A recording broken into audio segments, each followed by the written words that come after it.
அனைவருக்கும் வணக்கம். அருணகிரிநாதர் முருகப்பெருமான் மீது பாடிய பாடல்களின் தொகுப்பு திருப்புகழ் என்பது அனைவரும் அறிந்ததே. இந்த திருப்புகழ் பாடல்களை படித்தாலும் புண்ணியம், காதால் கேட்டாலும் புண்ணியம். திருப்புகழ் பாடல்கள் மக்களுக்கு பயனை தரும். அருணகிரிநாதருக்கு திருநடனம் புரிந்து காட்சி தந்து அருள் புரிந்த தண்டையணி வெண்டயம் என்கின்ற திருப்புகழ் பாடலை இந்த பதிவிலே நாம் பார்க்கலாம். முதலில் இந்த திருப்புகழ் பாடலை பார்ப்போம். தண்டையணி வெண்டயம் கிண்கிணி சதங்கையும் தன்கழல் சிலம்புடன் கொஞ்சவே நின் தந்தையினை முன்பறிந்து இன்ப உரை கொண்டு நன் சந்தடம் அணைந்து நின்ற அன்பு போல கண்டுற கடம்புடன் சந்த மகுடங்களும் கஞ்சமலர் செங்கையும் சிந்துவேலும் கண்களும் முகங்களும் சந்திர நிறங்களும் கண்குளிர என்றன் முன் சந்தியாவோ. முருகப்பெருமான் காலில் அணிந்திருக்கும் தண்டை வெண்டயம், இடையிலே அணிந்துள்ள கிண்கிணி கால் சிலம்புகள், இவை ஒன்றோடு ஒன்று சேர்ந்து கொஞ்சி ஒலிக்க தந்தை சிவபெருமான் முன் பௌரி ஆட்டமாடி அவரை வலம் வந்து முருகப்பெருமான் திருநடனம் புரிந்தபோது சிவபெருமான் அந்த நடனத்தை கண்டு மகிழ்ந்தார். அதுபோல தானும் முருகனின் நடனக் காட்சியை கண்டு மகிழ்ச்சி கொள்ள விரும்பி அருணகிரிநாதர் பாடுகிறார். முருகனின் கடம்ப மலர் மாலையும் மணி மகுடங்களும் தாமரை மலர் போன்ற சிவந்த கைகளும் சூரபத்மனை அழித்த வேலும், சிந்து வேலும் என்பது சூரபத்மனை அழித்த வேல் என்று இங்கே குறிப்பிட்டு பாடுகிறார். மேலும் முருகப்பெருமானுடைய 12 கண்களும் 6 திருமுகங்களும் அந்த திருமுகங்களில் தோன்றும் குளிர்ச்சியான நில ஒளியும் என் கண்கள் குளிரும்படி என் முன்பு வந்து தோன்ற மாட்டாயா என்று அருணகிரிநாதர் பாடுகிறார். பாடலின் அடுத்த வரிகளை பார்க்கலாம்.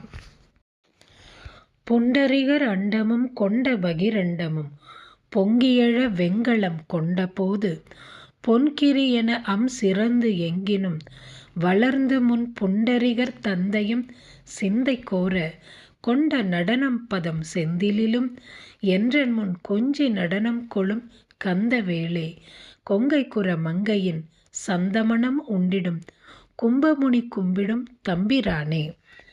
புண்டரிகர் அண்டமும், புண்டரிகம் என்றால் தாமரை. தாமரையில் தோன்றிய பிரம்மதேவரின் உலகமும் அதை தனக்குள்ளே கொண்ட வெளி உலகமும் மகிழ்ச்சியால் பொங்கி எழுமாறு முருகப்பெருமான் போர்க்களம் புகுந்தார்.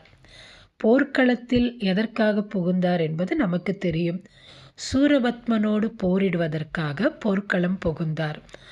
அங்கே சூரபத்மனோடு போரிட்டு அவனை திருத்தி ஆட்கொள்ள அவனுக்கு முருகப்பெருமான் தனது விஸ்வரூப தரிசனத்தை காண்பித்தார்.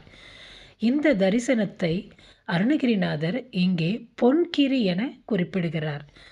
அதாவது பொன்மலை போல சிறந்து எங்கும் வளர்ந்து அவரது விஸ்வரூப தரிசனம் எல்லா இடத்திலும் பரவி எங்கு பார்த்தாலும் முருகனே தெரிவதாக அருணகிரிநாதர் இங்கே குறிப்பிடுகிறார்.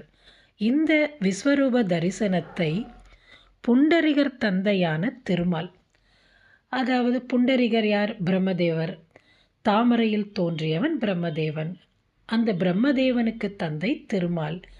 திருமாலும் சிவபெருமானும் முருகப்பெருமானுடைய விஸ்வரூப தரிசனத்தை கண்டு மகிழ்ந்தார்கள். அதுபோல அருணகிரிநாதர் நானும் உனது திருநடனம் காண மகிழ வேண்டும் என்று விரும்பி இந்த பாடலிலே பாடுகிறார்.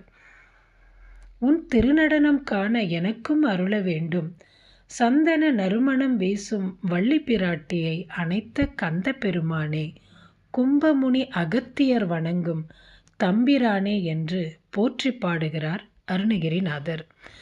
திருச்செந்தூரில் மாசி மத பிரம்மோற்சவ விழாவின் போது முருகனை அலங்காரத்தோடு பார்த்த அருணகிரிநாதர் முருகனின் திருநடனம் காண விரும்பி முருகனை மனதிலே நினைத்தார்.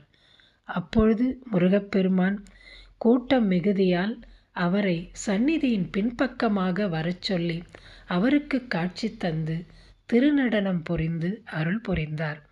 அருணகிரிநாதருக்காக முருகன் வந்து நடனமாடிய திருக்கோலம்தான் எவ்வளவு அற்புதமாக இருந்திருக்கும். என்னே நம் தந்தையின் கருணை. மீண்டும் அடுத்த பதிவிலே பார்ப்போம்.